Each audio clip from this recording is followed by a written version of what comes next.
നമ്മുടെ കേരളത്തിലെ ഒരു കാലഘട്ടത്തിൽ ഷാജാനൊക്കെ അറിയാവുന്നതാണ്. പ്രത്യേകിച്ച് ഈ രംഗത്ത് ഒരുപാട് ആളുകളുമായിട്ട് വ്യക്തിപരമായി ബന്ധം പുലർത്തിയിട്ടുള്ള ആളാണ്, പ്രത്യേകിച്ച് എഴുത്തുകാരുമൊക്കെ ആയിട്ട്. സാംസ്കാരിക നായകന്മാർക്ക് വലിയ സ്വാധീനം കേരള സമൂഹത്തിലുണ്ടായിരുന്നു. ചില പ്രധാനപ്പെട്ട വിഷയങ്ങൾ വരുമ്പോൾ ഈ സാംസ്കാരിക നായകന്മാർ ഇടപെടുക, സംസാരിക്കുക. അതിനകത്ത് സുകുമാർ അഴീക്കോടുള്ള അടക്കമുള്ള ആളുകൾ പറയുന്ന ചില സ്റ്റേറ്റ്മെൻറ്റ് ജനങ്ങൾ വലിയ പ്രാധാന്യത്തോടാണ് കൊടുത്തിരുന്നത്. സാംസ്കാരിക നായകന്മാരുടെ നിലപാടിനോട് ചേർന്ന് നിൽക്കുന്ന, അല്ലെങ്കിൽ അതിനെ വലിയ ഒരു മൂല്യം കൊടുക്കുന്ന ഒരു സമൂഹമായിരുന്നു കേരളത്തിലുണ്ടായിരുന്നത്. ഇന്ന് സാംസ്കാരിക നായകന്മാർക്ക് അത്ര ഒരു പ്രാധാന്യം കേരള സമൂഹത്തിൽ കാണുന്നില്ല. അത് എന്തുകൊണ്ടാണ്? തൊട്ടടുത്ത് തന്നെ വേറൊരു കാര്യമുള്ളത്, സോഷ്യൽ മീഡിയ ഈ രംഗത്തേക്ക് കടന്നു വന്നിരിക്കുന്നു. അപ്പോൾ സോഷ്യൽ മീഡിയയ്ക്ക് എങ്ങനെ, പ്രത്യേകിച്ച് സോഷ്യൽ മീഡിയയിലെ ഒരു നിറസാന്നിധ്യമാണ് താങ്കൾ. സോഷ്യൽ മീഡിയയ്ക്ക് എങ്ങനെ നമ്മുടെ സമൂഹത്തെ സ്വാധീനിക്കാൻ കഴിയുന്നു? അപ്പോൾ സാംസ്കാരിക നായകന്മാരെങ്ങനെ ദുർബലമായി, സോഷ്യൽ മീഡിയ എങ്ങനെ ശക്തമായി, അതിനെക്കുറിച്ചുള്ള താങ്കളുടെ നിരീക്ഷണമാണ് ഞാൻ ചോദിക്കുന്നത്. ലഘുമാർ, എനിക്കതിനകത്ത് തോന്നിയിട്ടുള്ളത് ഈ സാംസ്കാരിക നായകരുടെ റോളിനെ പറ്റി നമ്മൾ ചിന്തിക്കുമ്പോൾ നമ്മൾ ബ്രോഡറായി ഇടതുപക്ഷത്തിനുള്ള കേരളത്തിലെ പൊതുമണ്ഡലത്തിലെ സ്വാധീനത്തെക്കുറിച്ചിട്ട് നമ്മൾ ചിന്തിക്കേണ്ടി വരും. അതിൻ്റെ ഒരു കൊറോളറി എന്നുള്ള നിലയിലാണ് സാംസ്കാരിക രംഗവും കേരളത്തിൽ വളർന്ന് വികസിച്ച് വന്നത്. നമുക്കറിയാം, 1957 മുതൽ കേരളത്തിലെ ഒരു ഓംനിപൊട്ടൻ്റ് ഒരു സ്വാധീനമാണ് കമ്മ്യൂണിസ്റ്റ് പാർട്ടിയും ഒക്കെ തന്നെ. 1957 മുതൽ അവർ നടത്തിയിട്ടുള്ള റവല്യൂഷണറി ആയിട്ടുള്ള പല പല പല പല കാര്യങ്ങളുണ്ട്. ഭൂരിഷ്കരണം മുതൽ ഇങ്ങോട്ട് വന്നു കഴിഞ്ഞാൽ വികേന്ദ്രീകരണം, ജനകീയ ആസൂത്രണം, സാക്ഷരതാ പ്രസ്ഥാനം, അങ്ങനെ കേരളത്തിൻ്റെ പൊതുമണ്ഡലത്തിൽ ആഴത്തിൽ സ്വാധീനിക്കുന്നത്. ഭൂരിഷ്കരണത്തിന് നമുക്കറിയാം പിന്നീട് ഒരുപാട് കാര്യങ്ങളൊക്കെ ഉണ്ടായെങ്കിലും, ഇപ്പോൾ വികേന്ദ്രീകരണം എന്ന് പറയുന്നത്, വികേന്ദ്രീകരണം 1992 പിന്നെ പഞ്ചായത്ത് രാജ് നിയമം കേന്ദ്ര ഗവൺമെൻറ് കൊണ്ടുവന്നെങ്കിലും അടിസ്ഥാനപരമായി ആഴത്തിലുള്ള ഒരു വികേന്ദ്രീകരണം നടപ്പിലാക്കപ്പെട്ടത് കേരളത്തിലാണ്. കാരണം മൊത്തം പദ്ധതികളുടെ ഒരു 30-35% താവോട്ട് കൊടുക്കുക, ഒരുപാട് അധികാരങ്ങൾ താവോട്ട് കൊടുക്കുക, 50% സ്ത്രീകൾക്ക് മത്സരത്തിന് കൊടുക്കുക. അപ്പോൾ ആ നിലയിലൊക്കെ തന്നെ, അതുപോലെ തന്നെ സാക്ഷരതാ പ്രസ്ഥാനം, ഒരു സാക്ഷരതാ മൂവ്മെൻറ്റ് കേരളത്തിലുണ്ടായിരുന്നു. അപ്പോൾ അത്തരത്തിൽ കേരളത്തിലെ പൊതുമണ്ഡലത്തെ ആഴത്തിൽ സ്വാധീനിക്കുന്ന വിപ്ലവകരമായിട്ടുള്ള ഒരുപാട് കാര്യങ്ങൾക്ക് നേതൃത്വം പതിറ്റാണ്ടുകളായി കൊടുത്തു പോരുന്ന ഒരു സംവിധാനമാണ് ഒരു കമ്മ്യൂണിസ്റ്റ് പാർട്ടി, ഈ CPM ഒക്കെ ആയിട്ട് ബന്ധപ്പെട്ടുള്ളത്. അപ്പോൾ അതിൻ്റെ ഒരു കൊറോളറി എന്നുള്ള നിലയിലാണ് ഈ സാംസ്കാരിക, കാരണം വെച്ചാൽ ആ പ്രവർത്തനങ്ങളെയൊക്കെ കൂടുതൽ ഉത്തേജിപ്പിക്കുകയും കൂടുതൽ ജനങ്ങളുടെ ഇടയിൽ എത്തിക്കുകയും ചെയ്യുന്ന ഒരു വളരെ പോസിറ്റീവായിട്ടുള്ള ഒരു റോളാണ് ഇവിടുത്തെ കൾച്ചറൽ ഫ്രണ്ടിലുണ്ടായിരുന്ന ആളുകൾ വഹിച്ചിട്ടുള്ളത്. അപ്പം കൾച്ചറൽ ഫ്രണ്ടിൽ നമ്മളിപ്പം സുകുമാർ അഴീക്കോടിനെ കുറിച്ചിട്ട് ആണ് നമ്മൾ പറയുന്നതെങ്കിലും ഏറ്റവും നിർണായകമായി നമ്മൾ പിന്നെ ചർച്ച ചെയ്യേണ്ട ഒരു സ്വാധീനം എന്ന് പറയുന്നത് MN വിജയനാണ്. കേരളത്തിലെ കമ്മ്യൂണിസ്റ്റ് പാർട്ടിയുടെ സാംസ്കാരിക രംഗത്തെ അതിൻ്റെ വളർച്ചയിൽ MN വിജയൻ വഹിച്ചതാണ് ഏറ്റവും നിസ്തുലമായിട്ടുള്ള പങ്ക്. അത് പല സമയത്ത് അത് വിമർശിക്കപ്പെട്ടിട്ടുണ്ടെങ്കിൽ പോലും ആ നിലയിൽ അങ്ങനെ വെച്ചിട്ട് വലിയൊരു പങ്കാണ്. അതുപോലെ തന്നെ സച്ചിദാനന്ദൻ, ഒരു അർത്ഥത്തിൽ M മുകുന്ദൻ, ഇങ്ങനെ വലിയൊരു ഇപ്പം കമ്മ്യൂണിസ്റ്റ് പാർട്ടിയുടെ വളർച്ച സംബന്ധിച്ച് നമ്മൾ എടുത്തു നോക്കിക്കഴിഞ്ഞാൽ അത് KPSCയുടെ നാടകങ്ങൾ, വിപ്ലവ ഗാനങ്ങൾ, വെളികുടീരങ്ങൾ എന്നുള്ള പാട്ട് ഇപ്പോഴും 50 വർഷം കഴിഞ്ഞിട്ടും നമ്മൾ പാടിക്കുന്നു. അപ്പോൾ ആ നിലയിൽ നമ്മൾ വിചാരിക്കുന്നതിനേക്കാളൊക്കെ വലിയൊരു സ്വാധീനം ചെലുത്തിക്കൊണ്ടിരുന്നൊരു മേഖലയാണ് പിന്നെ സാംസ്കാരിക മേഖല. അവർക്ക് ഈ പറഞ്ഞ പോലെ വളരെ ഒരു ഇൻഫാലിബിൾ ആയിട്ടുള്ളൊരു അപ്രമാദിത്വമുള്ളൊരു സ്വാധീനം കേരളത്തിൻ്റെ പൊതുമണ്ഡലത്തിലുണ്ടായിരുന്നു. എവിടെയാണ് ഇതിനൊരു മാറ്റം ഉണ്ടായി തുടങ്ങിയത് എന്നുള്ളത് നമ്മൾ നോക്കിയാൽ നമുക്ക് ഈസി ആയിട്ട് കാണാൻ പറ്റും. 90കളുടെ മധ്യം മുതലാണ് ഈ 90കളുടെ മധ്യം മുതൽ CPM-നുണ്ടായിട്ടുള്ള ഒരു ജീർണതയുടെ ഒരു പരിച്ഛേദമായിട്ട് വേണം ഈ സാംസ്കാരിക രംഗത്തിൻ്റെ തകർച്ചയെ നമ്മൾ കാണാൻ. ഇപ്പോൾ ഉദാഹരണത്തിന്, ഇപ്പോൾ VS പിണറായി വിഭാഗീയതയുടെ സമയത്ത് ആണ് MN വിജയൻ നിർണായകമായിട്ടുള്ളൊരു സ്ഥാനം VS-ന് അനുകൂലമായിട്ട് എടുക്കുന്നത്. അരവും കത്തിയും എന്നൊക്കെ പറഞ്ഞിട്ടുള്ള അയാളുടെ മലപ്പുറം സമ്മേളന കാലത്തെ ലേഖനമുണ്ട്, ഓർക്കണം. VS തോറ്റു കഴിഞ്ഞപ്പോഴത്തേക്ക് പരാജയം ഭക്ഷിക്കുന്ന നേതാവ് എന്നൊക്കെ പറഞ്ഞിട്ട്. അതുപോലെ തന്നെ ചോദ്യം, ആൾ പോയാലും ചോദ്യം അവിടെ നിലനിൽക്കും, അല്ലേ? സാറ് ചോദിക്കുന്ന ചോദിച്ചത് എന്നൊക്കെ പറഞ്ഞിട്ടുള്ള ഒരുപാട് ഉപയോഗങ്ങൾ, അങ്ങേരുടെ പ്രഭാഷണങ്ങൾ, അതുകൊണ്ടൊക്കെ പ്രകമ്പനം കൊള്ളുകയായിരുന്നു കേരളം.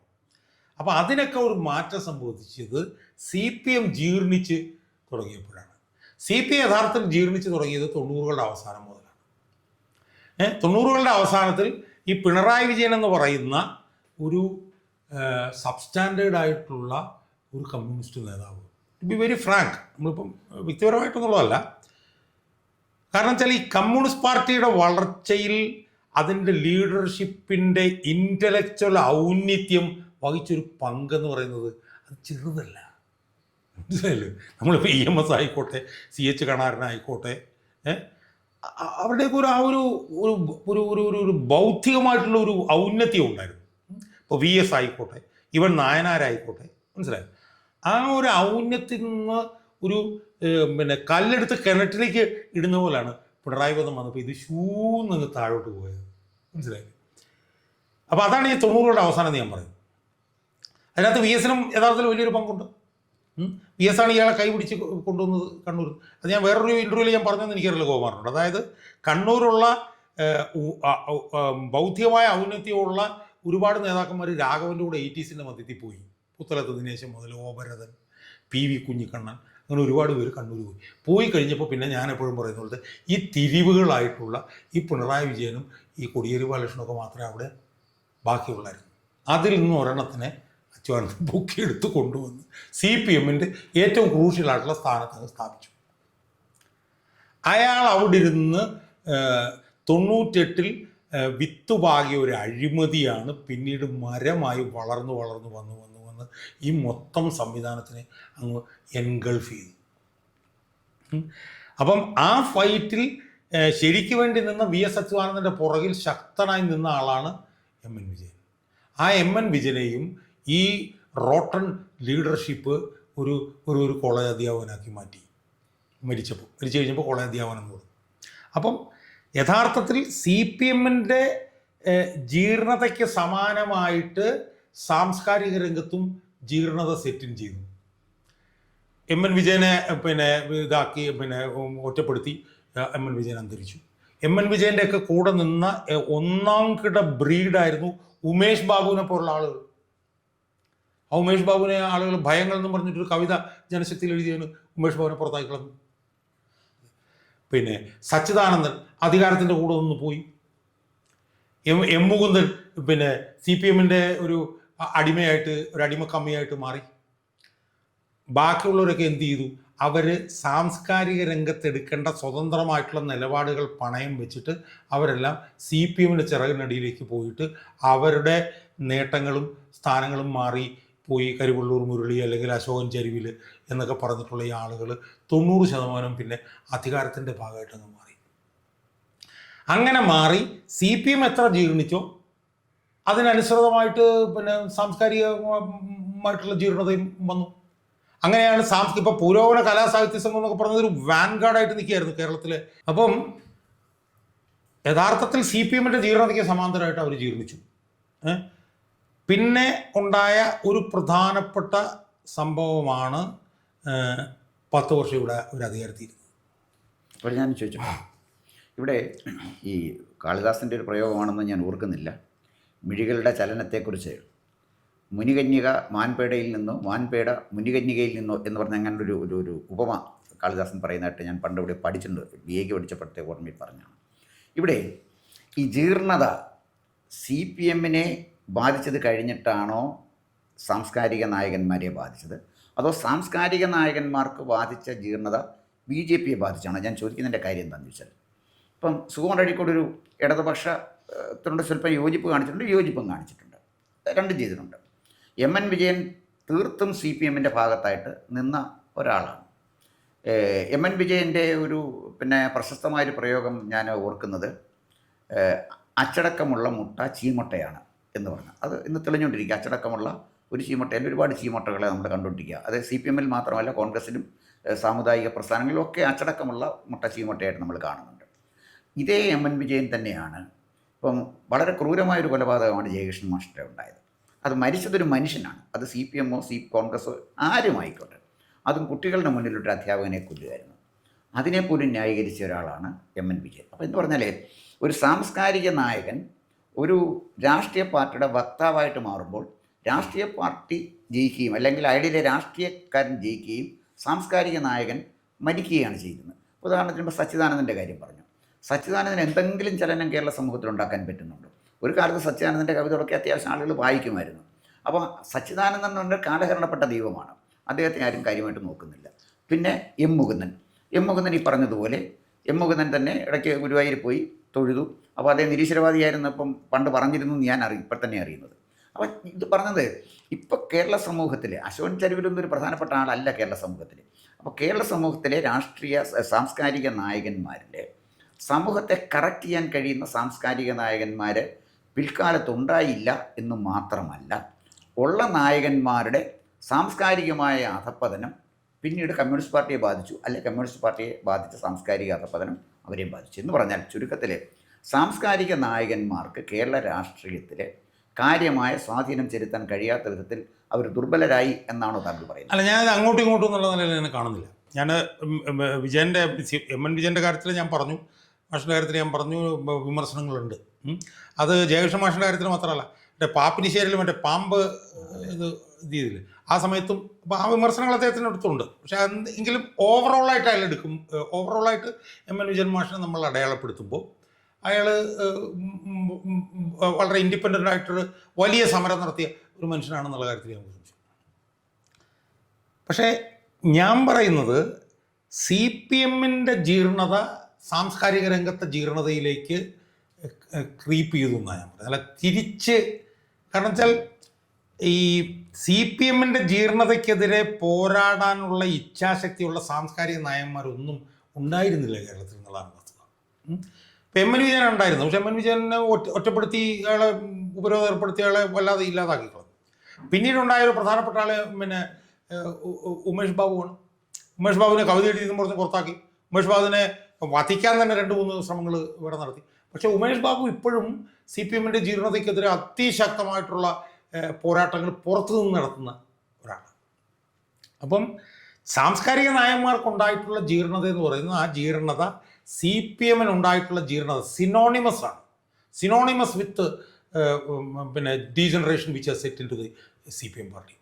2, ഞാൻ നേരത്തെ പറഞ്ഞതുപോലെ CPM-നുണ്ടായിട്ടുള്ള ജീർണതയെ ഇച്ഛാശക്തിയോടുകൂടി എതിർക്കാനുള്ള സ്പൈനുള്ള ഒരു സാംസ്കാരിക നായകനും ഉണ്ടായില്ല എന്നുള്ളതാണ്. കാരണം ഈ സാംസ്കാരിക നായകരെ സംബന്ധിച്ചിടത്തോളം 2 ഓപ്ഷൻസാണ് അവർക്കുണ്ടായിരുന്നത്.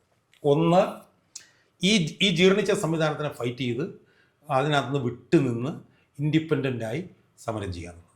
2, ഈ റോട്ടണായിട്ടുള്ള ഈ സാധനമായിട്ട് ചേർന്ന് നിന്ന് അവരുടെ അധികാരവും അതിൻ്റെ അപ്പം നുണഞ്ഞ് അതിൻ്റെ മധുരം നുണഞ്ഞ് അതിൻ്റെ കൂടെ നിൽക്കുക എന്നുള്ളത്. അതാണ് 90% പേരും അതാണ് സ്വീകരിച്ചതെങ്കിൽ ഇതിനോട് എതിർത്ത് ഇതിനോട് കലഹിച്ച് നിൽക്കാൻ തീരുമാനിച്ച ഉമേഷ് ബാബുവിനെ പോലുള്ള ആളുകളുടെ അനുഭവം നമ്മുടെ മുന്നിലുണ്ട്. അതിലേറ്റവും പ്രധാനപ്പെട്ട അനുഭവം ഉമേഷ് ബാബുവിൻ്റെ തന്നെയാണ്.